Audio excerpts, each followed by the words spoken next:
flus. When the alien armada finally left Earth, there was nothing left for them to conquer. No glowing cities. No humming power grid. No satellites watching from the sky. Just ash, twisted metal, and a wounded planet struggling to breathe. The Varex Collective had come not to rule humanity, but to harvest it. They tore apart our infrastructure, stripped our oceans for rare elements, and mined the very crust beneath our feet. Human labor was forced into service until their bodies failed. Then, they were discarded.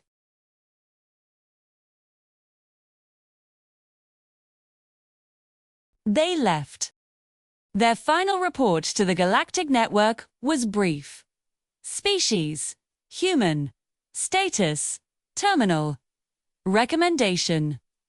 No further monitoring required. They were certain we were finished. 4 years after, Earth was a graveyard. Toxic storms swept across continents. Radiation zones glowed ominously in the night.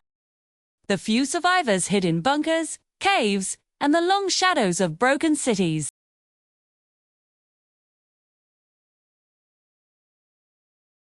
Only scattered voices on homemade radios, whispering into the dark. Is anyone out there? Most messages went unanswered, but some didn't.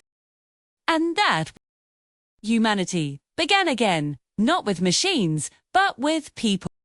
Former engineers taught children how to draw circuits in the dirt with a stick. Doctors showed how to clean wounds with boiled water and sheer hope. Farmers experimented with alien alters, planting seeds that should never have grown, but sometimes, against all odds, they did. We had no factories, so we built workshops. We had no power plants, so we made wind towers from the skeletons of old buildings. We had no internet, so we built libraries of memory people who became walking books, passing down everything they knew before they died. Every human became a bridge between what we were and what we might one day become. Decades passed. The storms weakened. The soil slowly healed. Green pushed its way through the ruins, a quiet, stubborn rebellion. Our technology returned, but it was different now. It was crude where it had to be, but clever where it could be. We learned to reuse alien alloys, to grow biocircuits from engineered fungi, to store power in living cells that could repair themselves when damaged. Nothing was elegant. Everything was resilient. We stopped dreaming of restoring the old world. 2. We dreamed of building a new one. The first human starship did not rise from a shining spaceport.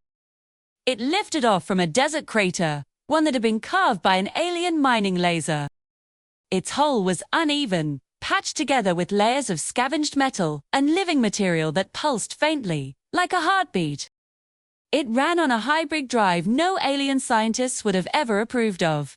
It was too unstable, too inefficient, too unpredictable. And that was exactly why it worked for us. When the ship, named Second Dawn, broke through Earth's clouds, humanity knew we were no longer trapped. Nearly a century after the invasion, a Varex patrol detected an anomaly near our solar system.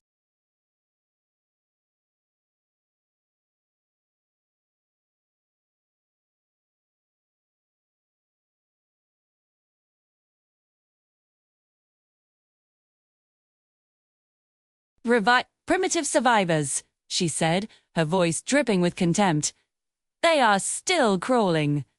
They moved to intercept. Instead, it transmitted a simple signaler series of mathematical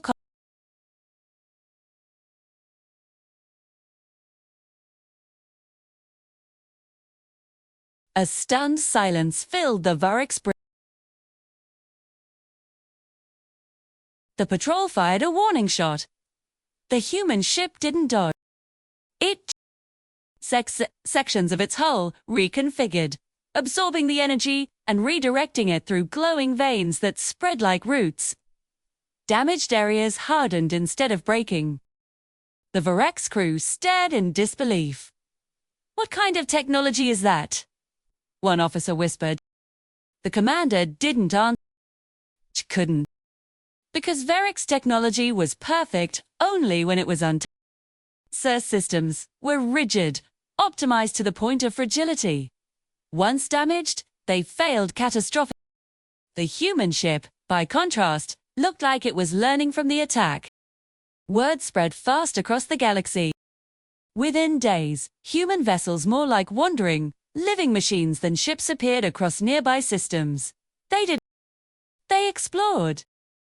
They mapped Soletic's empty worlds and built habitats that grew right alongside them. The galactic community watched in shock. The species that had been declared finished had returned, and they were nothing like they were before.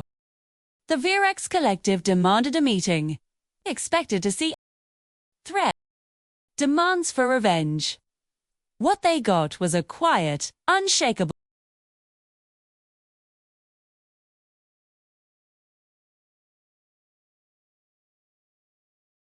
You were marked terminal, the envoy said coldly.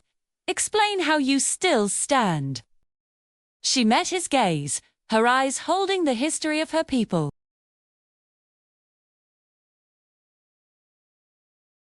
So we learned to build what couldn't be. The Varrec scoffed. And what is... She paused, letting the silence hang in the air. People who don't break when the world does.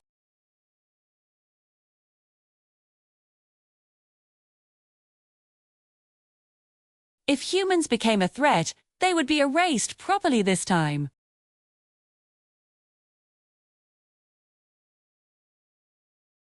She gestured, and a hologram filled the chamber images of human worlds, each one completely different. Some were carved into asteroids. Some floated in the skies of gas giants. Some were grown from living structures that adapted to their environments in real time. You broke us once, she said, her voice steady and clear. And all it did was teach us how not to need what you can destroy. A different kind of silence followed. Not one of fear, but of understanding. The Varex withdrew. Not because they were defeated in battle, but because they finally saw humanity was no longer a single world that could be crushed. It was an idea that thrived in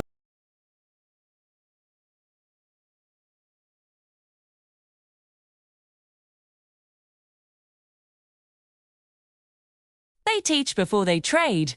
They rebuild even what doesn't belong to them. And in the archives of countless alien civilizations, a warning is now recorded. Do not strip humans of everything. They will only learn how to survive without it. The aliens thought we were finished. They saw our ruins and called it the end. But they forgot one simple thing about humanity. We don't need a world to keep going. We just need a reason.